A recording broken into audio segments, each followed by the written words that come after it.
Let's learn how to add creative LUTs in your image when you save the image from 3ds Max with V-Ray or SketchUp with V-Ray. It is an example of how to do post-production. By chance, you have saved the image and you have done the adjustment in your video frame buffer at the time of post production. It might not happen in that. So how you can do it in a Photoshop as well? Go to the file, select the open tab, open the file location you have to do, select the image and do open. Once you have done, go to the adjustment tab next to the library tab, go to the new adjustment field layer.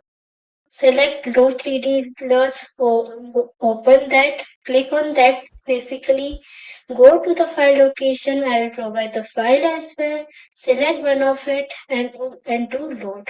Once you have loaded, select 100.cube and select whatever you are liking. For example, I am liking this. I will do and I will do this as well. After that, go to this. It is also a adjustment layer only. After that, go to the exposure for the gamma correction. Adjust it according to your need, according to you, how you want to that exposure as well, gamma correction. First we have done and click this as well, and it is done.